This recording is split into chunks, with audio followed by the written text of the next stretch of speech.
Jingga, kamu cemburu, celetuk Davin seraya menunduk dan mencari-cari tatapan Jingga yang sama sekali tak mau menatapnya. Kenapa aku harus cemburu? Jingga memalingkan wajah ke arah lain. Davin berpindah ke sisi di mana Jingga menolehkan kepalanya. Namun, Jingga sama sekali tidak mau menatap Davin. Tadi aku hampir lupa kalau sebenarnya kamu sangat populer di kalangan wanita. Jadi itu bukan sesuatu yang harus kucemburui. Davin tiba-tiba tertawa kecil seolah menemukan sesuatu yang lucu dari diri Jingga. Telapak tangannya yang lebar mengacak puncak kepala wanita berusia 26 tahun itu.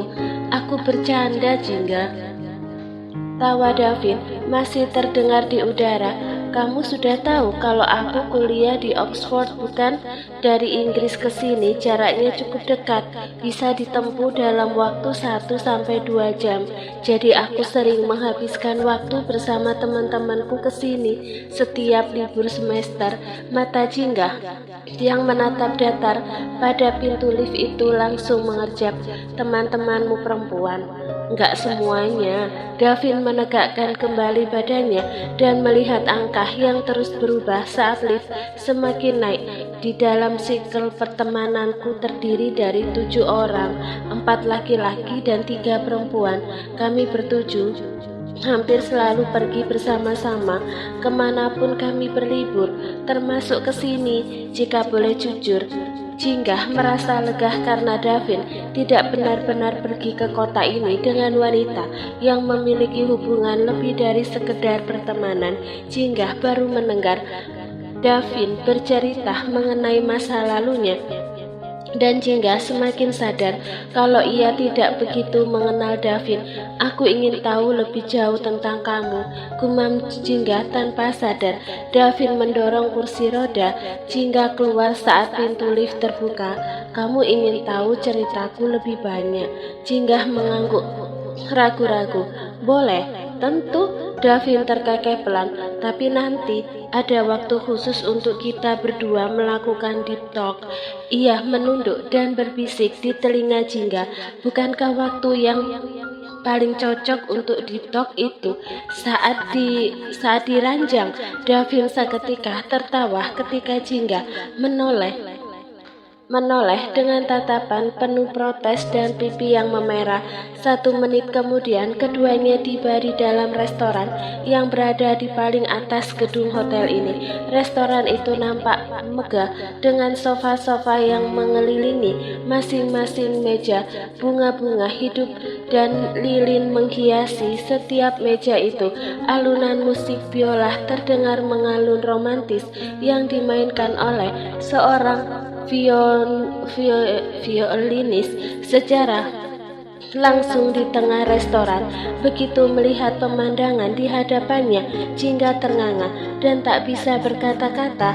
Landscape kota yang dihiasi cahaya berkerlap-kerlip yang berasal dari lampu-lampu rumah, dan terlihat satu-satunya bangunan paling tinggi dan besar yang tampak menyala terang di depan sana. Jingga terpaksa menahan rasa ingin tahunya mengenai bangunan itu karena mereka harus memesan makanan terlebih dulu. Jingga tidak tahu makanan apa yang cocok untuknya, tapi Davin mengerti dan ia merekomendasikan makanan yang menurutnya Jingga akan suka.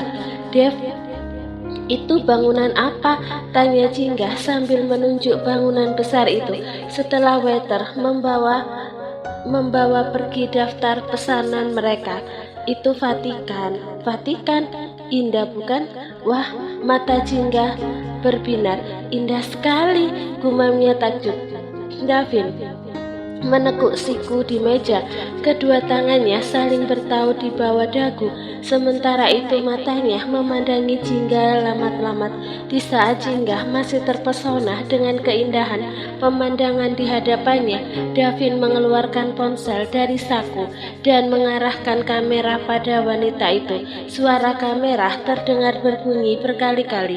Jingga terkesiap dan sadar Davin sedang mengambil foto dirinya. Jingga menghela nafas panjang dengan bibir sedikit cemberut. Kalau mau foto seenggaknya biarkan aku berpose dengan benar, gerutunya. Wow, istriku semakin hari semakin berubah ya. Davin menyeringai kecil. Kamu semakin berani menggerutu. Oh, benarkah? Apa aku terlalu berlebihan? Aku suka kamu yang begini, sela Davin dengan tatapan lembut. Jadi jangan memendam perasaanmu sendiri. Katakan saja apa yang sedang kamu pikirkan. Seperti barusan, kalau kamu lagi marah sama seseorang, sampaikan saja kemarahanmu. Kalau kamu lagi sedih, jangan sungkan untuk berbagi kesedihanmu denganku. Dan kalau kamu lagi bahagia, jangan lupa untuk tersenyum dan tertawa.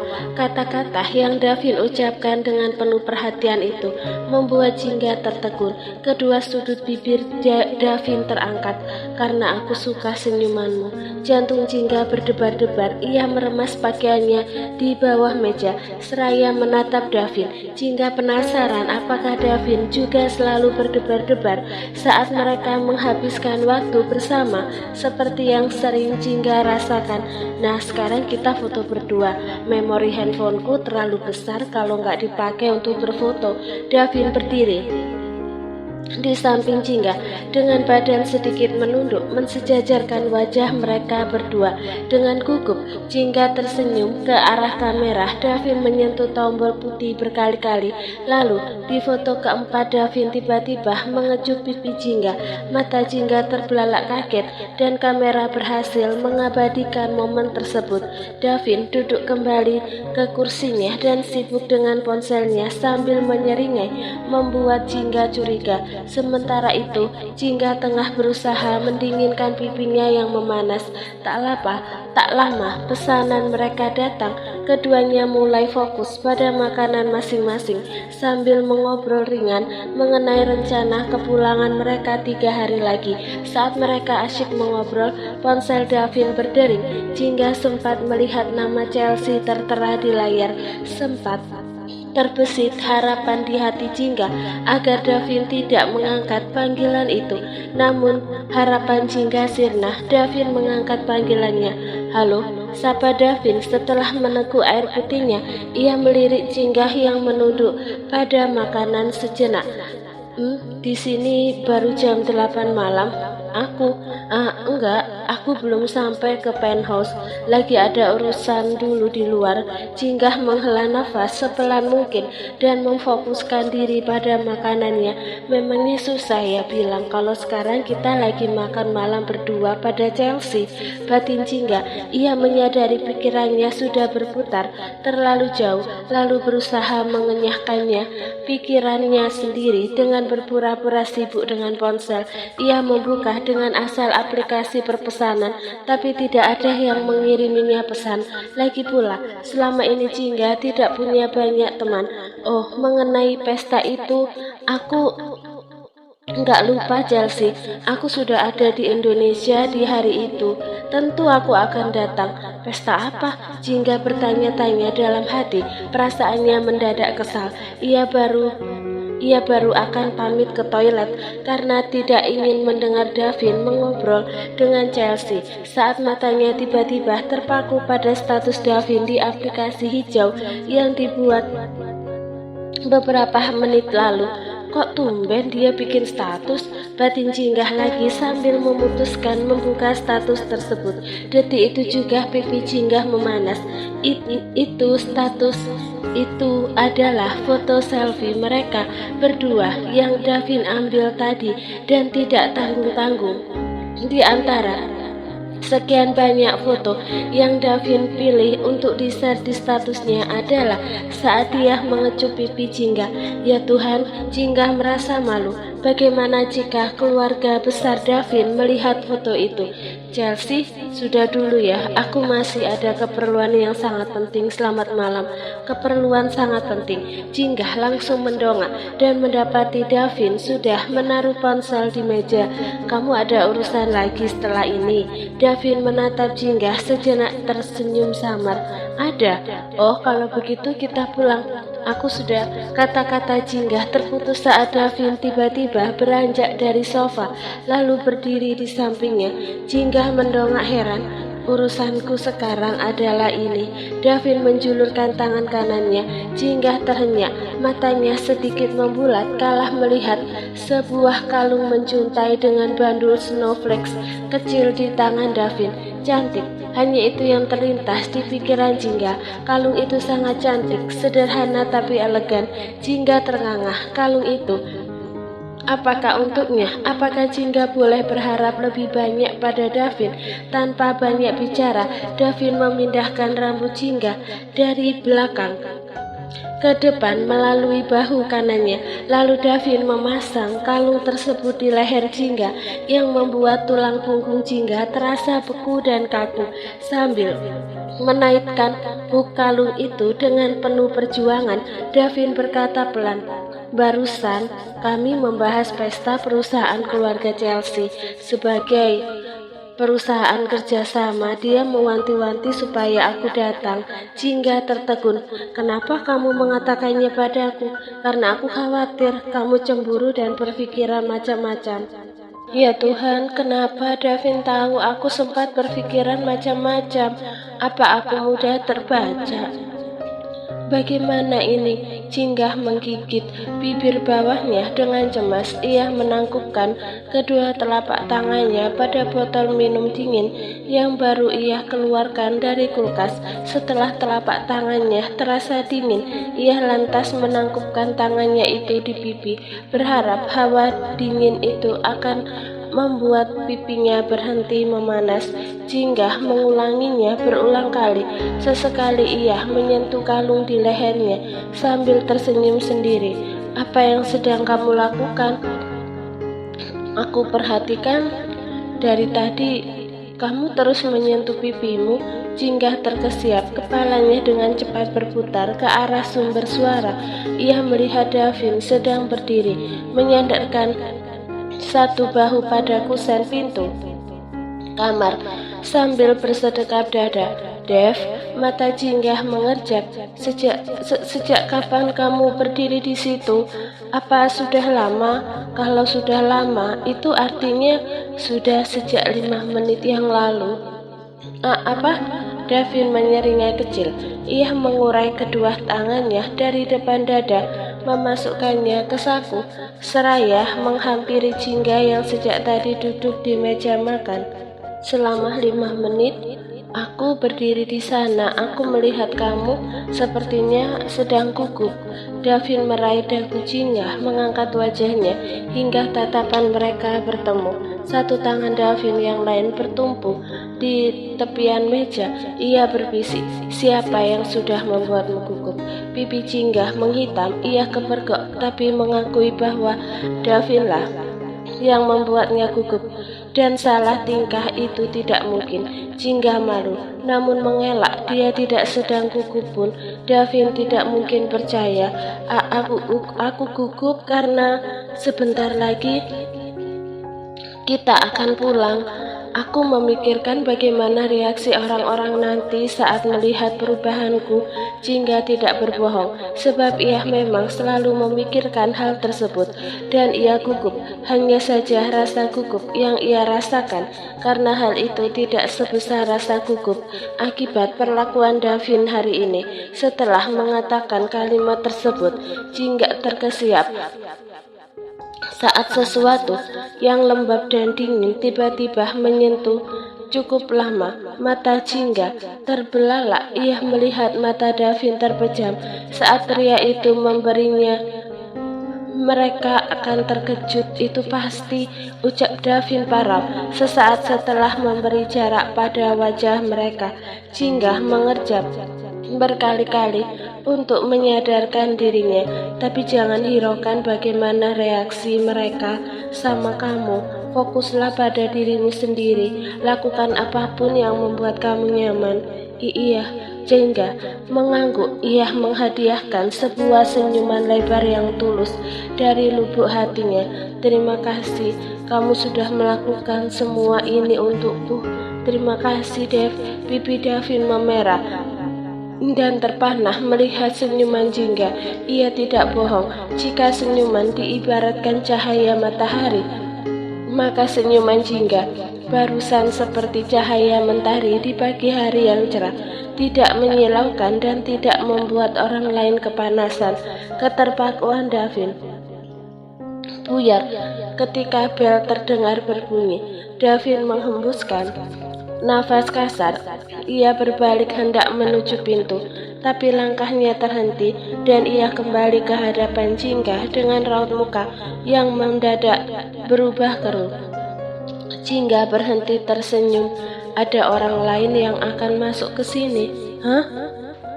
Dan ingat ucapanku baik-baik. Senyuman kamu yang seperti barusan, cuma aku yang boleh melihatnya.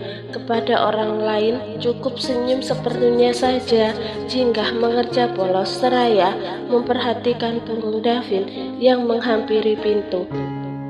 Dengan penuh kebingungan, Jingga bertanya-tanya dalam hati, kenapa Davin memintanya untuk tidak tersenyum seperti barusan di depan orang lain. Apa jangan-jangan senyumku menakutkan? Jingga terkesiap. Apa sebaiknya aku tidak tersenyum saja kalau memang senyumku menakutkan? Lamunan Jingga pecah saat Davin membawa Vincent masuk. Vincent mengangguk memberi hormat pada Jingga sambil tersenyum ramah. Sebelum kemudian Davin memerintahkan Vincent ikut dengannya ke ruangan lain dengan tatapan tidak suka. Jingga masih mendengar percakapan kedua lelaki itu sebelum mereka masuk ke ruang tengah. Jangan genit di depan istriku. Maaf, saya hanya mencoba bersikap ramah, ucap Vincent. Ngomong-ngomong, Pak Davin sudah tahu status WA Bapak tadi sore membuat keluarga Anda geger. Saya menerima banyak telepon dari para sepupu dan tante Anda, juga beberapa karyawan yang penasaran dengan foto tersebut. Aku tahu, biarkan saja. Jadi foto tadi sudah tersebar kemana-mana. Ya Tuhan, bagaimana ini? Jingga benar-benar malu. Tapi Jingga penasaran bagaimana foto itu bisa sampai ke karyawan. Sebab Jingga yakin tidak sembarang orang bisa memiliki nomor telepon pribadi milik Davin. Jingga menghela nafas pasrah. Ia masuk ke kamar menggunakan kursi roda dan tersenyum kala mendapati Oliver terlelap dengan nyenyak di kasur. Selama 1 bulan berada di Roma, Jingga merasa bahagia dan ia seolah-olah ada di dunia yang baru. Davin juga membawa Jingga dan Oliver pergi mengunjungi beberapa tempat wisata di Roma. Davin pernah bilang pada Jingga bahwa ia tidak bisa terlalu memaksakan Jingga untuk pergi berwisata, sebab Jingga harus lebih banyak beristirahat jika ingin pemulihannya lebih cepat. Jingga lantas mengambil ponselnya yang baru saja berdering. Di nakas, nama Amarilis tertera di layar. Selama Jingga ada di Roma, Amarilis pernah mengunjunginya 2 kali dari London. Mas Davin bukan tipe orang yang suka pasang status, makanya itu di grup keluarga jadi heboh sekarang. Amarilis tertawa di ujung sana setelah menceritakan bahwa keluarga besar syok melihat Davin mesra terhadap Jingga, sebab selama ini yang mereka tahu Davin membenci Jingga.